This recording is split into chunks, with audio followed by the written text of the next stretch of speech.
Okay, question number 1. Let's make a rhombus.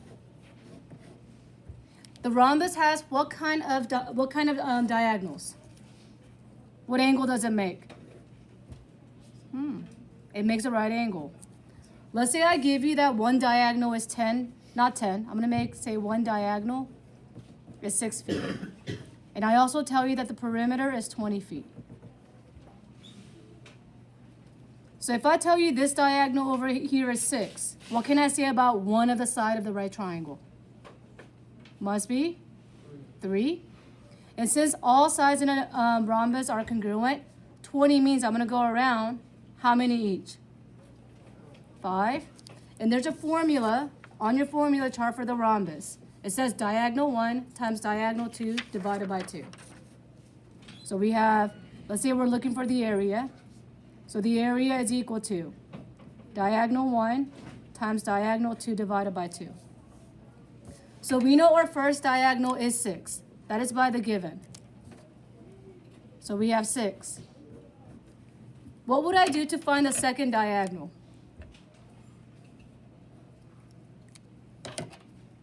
If I call that x. Given a right triangle, what can we always use? Pythagorean theorem. Or does anybody see a special, not special, Pythagorean triple? 3, 4, 5. So this one must be 4. So if that is 4, what is the whole diagonal then?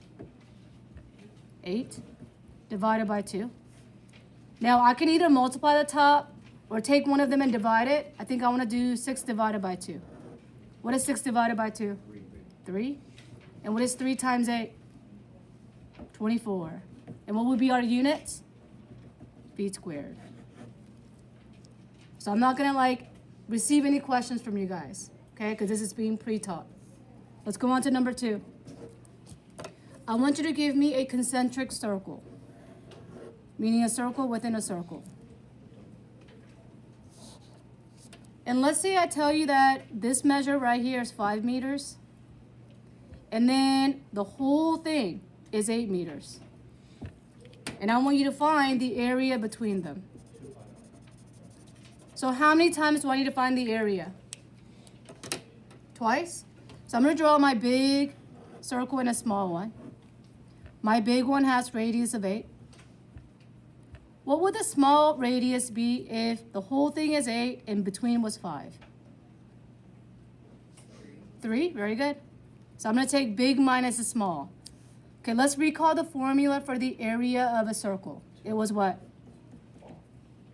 Pi r squared for both of them.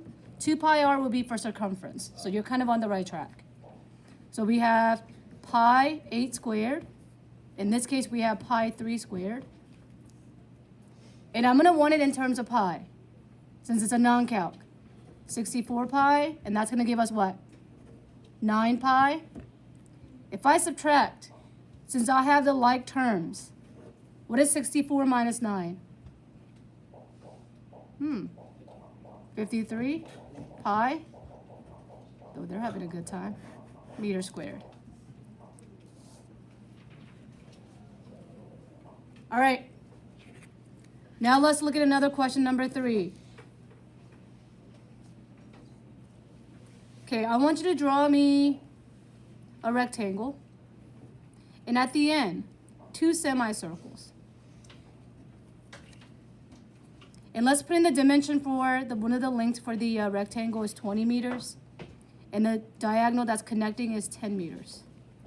And I want you to find the area and the perimeter. To find the area, what 2 figures do I need to use? Area of a circle and area of a rectangle. So we know a rectangle is basically what? Isn't that 200? Let's find the area of the circle. The area of the circle is pi r squared, which gives me pi. What would be the radius? 5. So that will give us 25 pi. So our area is going to be really... Is that better? Okay. For the area, it's going to be a little bit different because 200 does not have a pi. 25 has a pi. So can I combine these two? No, it's gonna look pretty fancy. 200 plus 25 pi, and then it's gonna be, that's a pi, meter squared. So if one of them does not have a pi, leave it as it is. Don't combine it, or you'll get the whole thing wrong. For the perimeter is a distance around the figure, right? So what is 200 or 20 plus 20? So I know that part. And then I need to figure out, what about these two semicircles?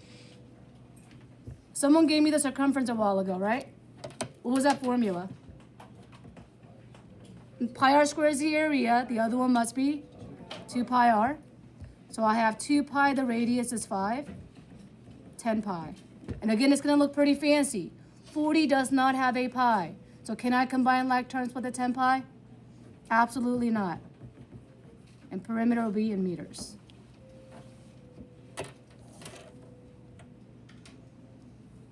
Now let's look at another figure where a formula is not given to you.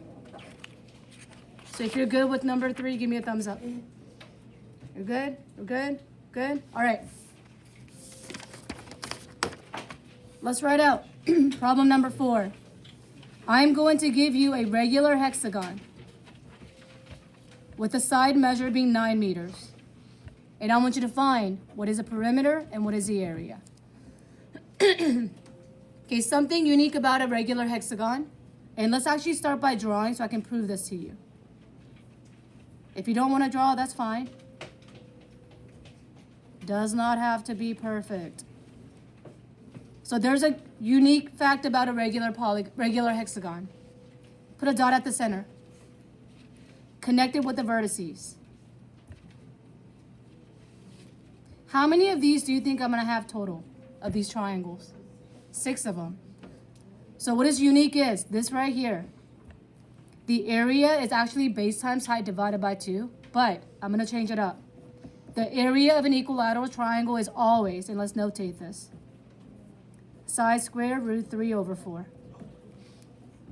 And the way to remember this, think of 2, 3, 4, 2, 3, 4 in that order, over and over. Side squared root 3 over 4. And if you do this enough, it'll naturally be memorized. So here's what is unique. How many of side squared root 3 over 4 do I have in a regular hexagon? 6 of them. So I'm going to write 6 times side squared root 3 over 4. And didn't I give you a side?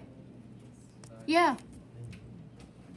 So I have 6 times 9 squared root 3 over 4. And here's where the tedious mistake will happen. What is 9 squared? 81. So let's write out 6 times 81 root 3 over 4. Is 81 and 4 divisible? No. But can I do 6 divided by 4 and make it 3 over 2? Yeah? Let's do that. I have 3 over 2 times 81 radical 3. Could I take 81 times 3? Let's do the math on the side. Because I know some of you guys are like, well, I might not be able to do this in my head, and that's okay. 3 times 1 is 3. 3 times 8 is 24. So we have 243 root 3 over 2. Can the whole numbers be further simplified? No, this is it. So that would be our meters squared. That was the area. To find the perimeter, how many sides do I have of 9? 6. So we have 6 times 9. How many is 6 times 9? 54, and that will be in meters. So one new thing is side square root 3 over 4. Here's why it really does matter. Watch this. If you care, look up. If I gave you one side as 9, and the actual formula of a triangle is half times base times height, isn't that missing, the height? With that missing, you have to do 30, 60, 90, do the ratio, multiply, all that good stuff. To avoid that, we have this formula. Okay?